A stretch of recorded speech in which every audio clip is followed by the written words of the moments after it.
Okay, so I hate to be the bearer of bad news, but I have been anticipating playing ODIN Valhalla Rising for about a year or so, ever since it was initially revealed. I thought it was going to be this really cool cross-platform Black Desert inspired MMORPG. And I feel like while it still has the potential to definitely end up that way, after having looked at the class trailers for the game, oh man, I am severely disappointed. Now, let me go ahead here and show you why that is. But before we go any further, yeah, guys, the light YouTube theme, just suck it up for now, okay? So this video in specific was uploaded to the MMO Culture channel.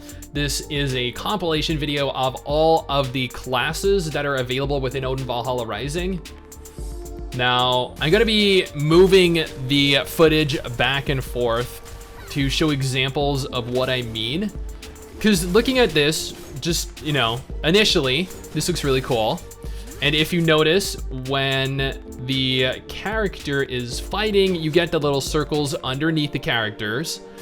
People were expecting this to be action combat, and judging by those little circles underneath, that is not at all what we were expecting it to be. Now,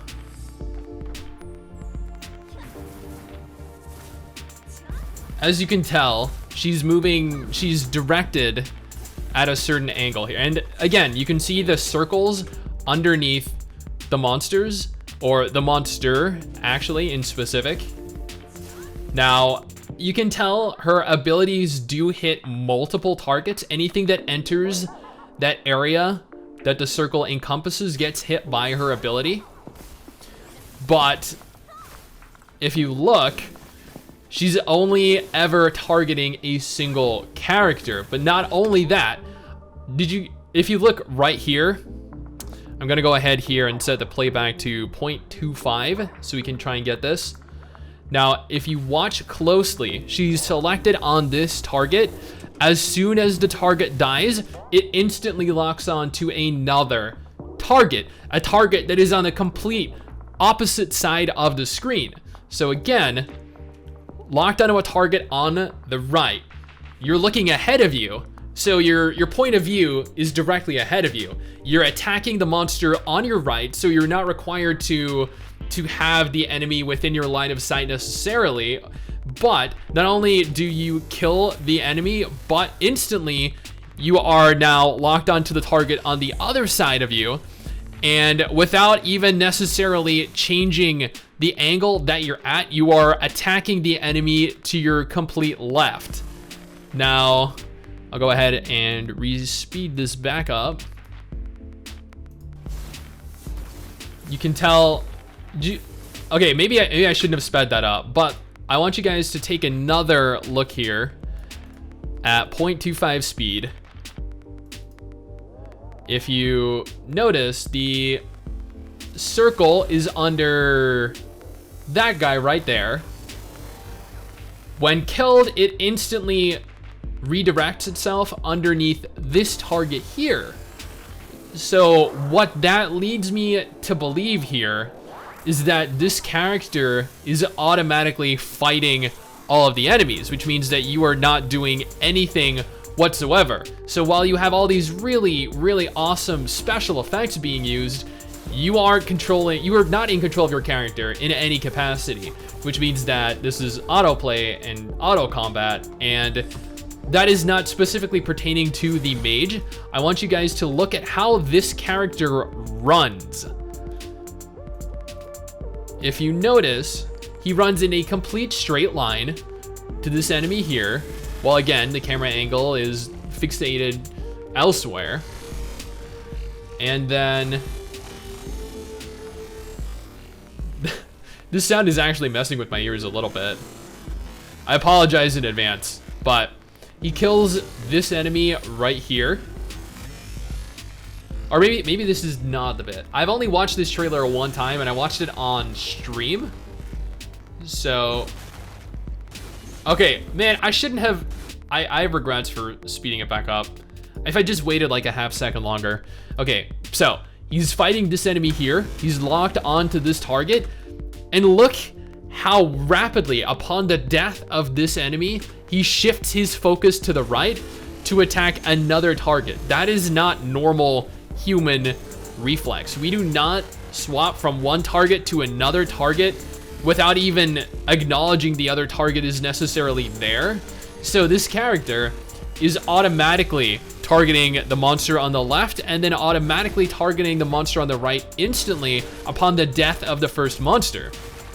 Now, I don't know if this happens again. Well, actually, yes, I do. It happens again right there.